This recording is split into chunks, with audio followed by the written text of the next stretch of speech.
Chapter 3. Breakfast was always the same. Oatmeal porridge, which Valancy loathed.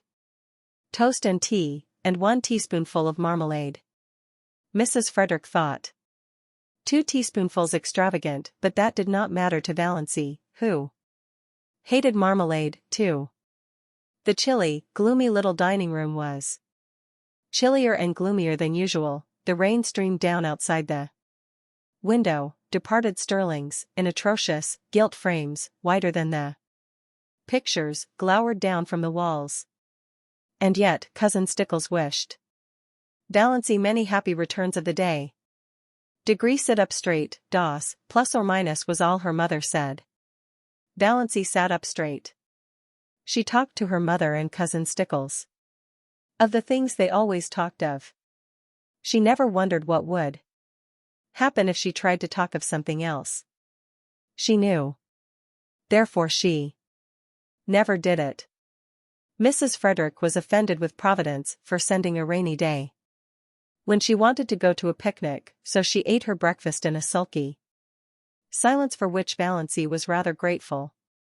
But Christine Stickles whined endlessly on as usual, complaining about everything: the weather, the leak in the pantry, the price of oatmeal and butter. Valancy felt at once she had buttered her toast too lavishly, the epidemic of mumps in Deerwood.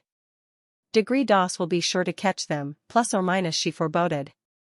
Degree Doss must not go where she is likely to catch mumps, plus or minus, said Mrs. Frederick shortly.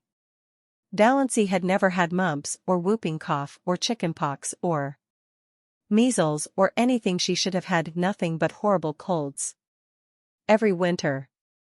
Doss winter colds were a sort of tradition in the family. Nothing, it seemed, could prevent her from catching them. Mrs.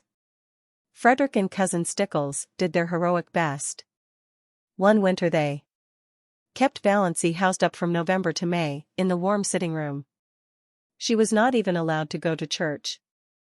And Valancy took cold after cold and ended up with bronchitis in June. Degree, none of my family were ever like that, plus or minus, said Mrs. Frederick, implying that it must be a Sterling tendency. Degree, the Sterlings seldom take colds, plus or minus, said Cousin Stickles resentfully. She had been a Sterling. Degree, I think, plus or minus, said Mrs. Frederick. Degree, that if a person makes up her mind not to have colds, she will not have colds. Plus or minus. So that was the trouble. It was all Valancy's own fault. But on this particular morning Valancy's unbearable grievance was that she was called Doss. She had endured it for 29 years, and all at once she felt she could not endure it any longer. Her full name was Valancy Jane. Valancy Jane was rather terrible, but she liked Valancy, with its odd, outland tang. It was always a wonder to Valancy that the Sterlings had allowed her to be so christened. She had been told that her maternal grandfather, old Amos Wansbara, had chosen the name for her. Her father had tacked on the Jane by way of civilizing it, and the whole connection got out of the difficulty by nicknaming her Doss. She never got Valancy from anyone but outsiders. Degree, mother, plus or minus, she said timidly. Degree, would you mind calling me Valancy after this? Doss seems so I don't like it. Plus or minus. Mrs. Frederick looked at her daughter in astonishment.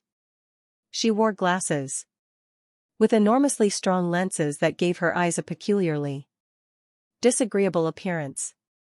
Degree, what is the matter with Doss, plus or minus?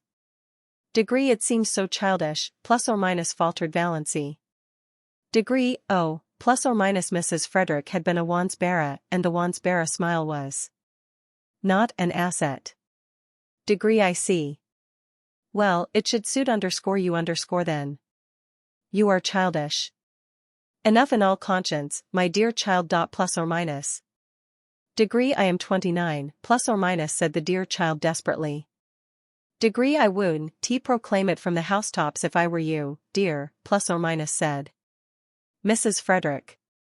Degree 29. I had been married 9 years when I was 29. Plus or minus. Degree I was married at 17, plus or minus, said Cousin Stickles proudly. Valancy looked at them furtively. Mrs. Frederick, except for those terrible glasses and the hooked nose that made her look more like a parrot than a parrot itself could look, was not ill-looking. At 20. She might have been quite pretty. But Cousin Stickles. And yet, Christine Stickles had once been desirable in some man's eyes.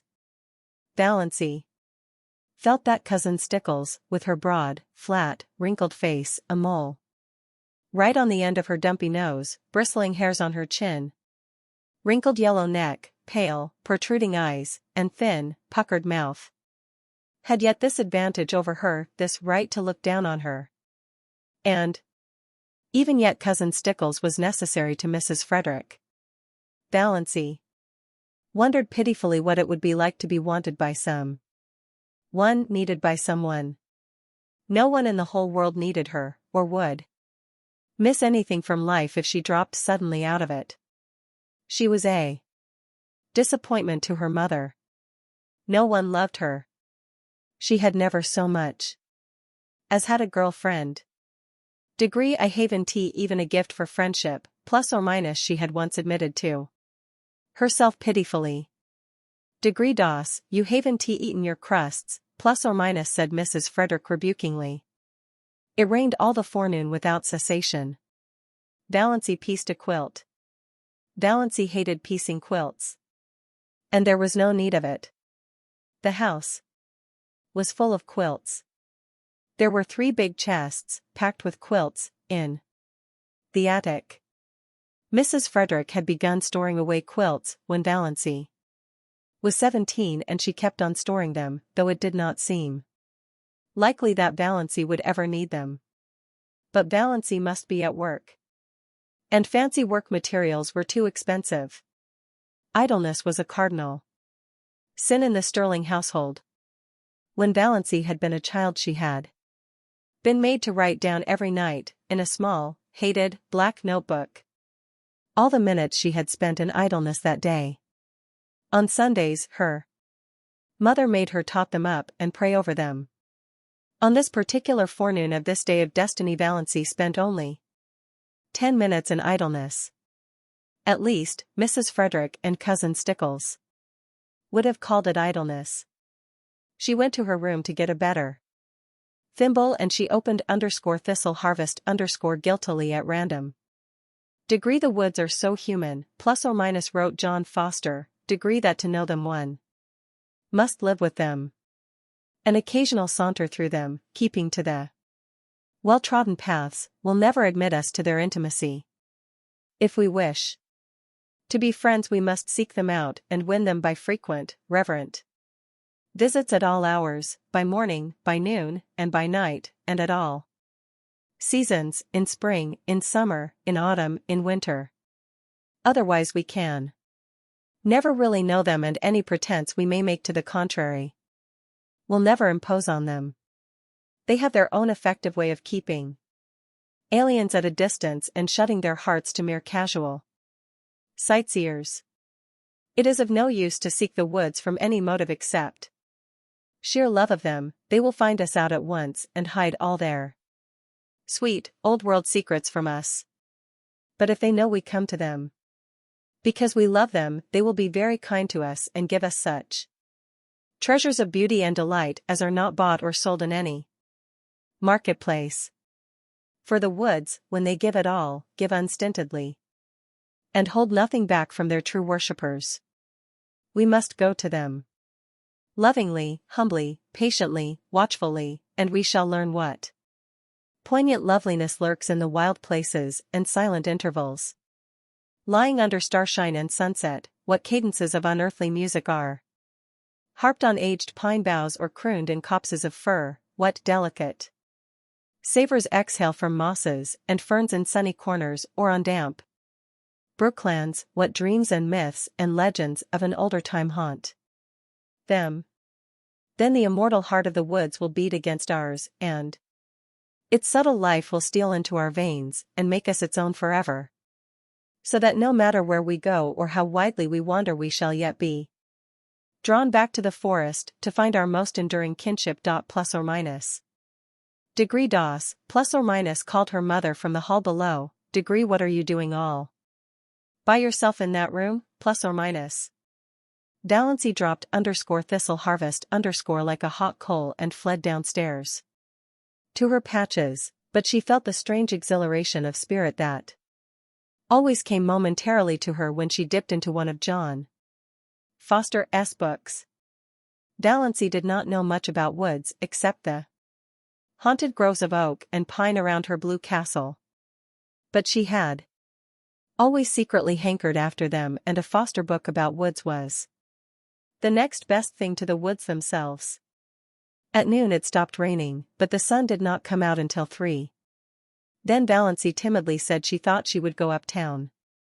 Degree, what do you want to go uptown for? Plus or minus, demanded her mother. Degree, I want to get a book from the library. Plus or minus. Degree, you got a book from the library only last week. Plus or minus. Degree, no, it was 4 weeks. Plus or minus. Degree, 4 weeks. Nonsense, plus or minus. Degree, really it was, mother. Plus or minus. Degree, you are mistaken. It cannot possibly have been more than 2 weeks. I dislike contradiction. And I do not see what you want to get a book for, anyhow. You waste too much time reading. Plus or minus. Degree, of what value is my time? Plus or minus, asked Delancey bitterly. Degree DOS.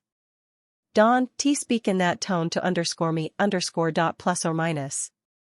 Degree, we need some tea. Plus or minus, said Cousin Stickles.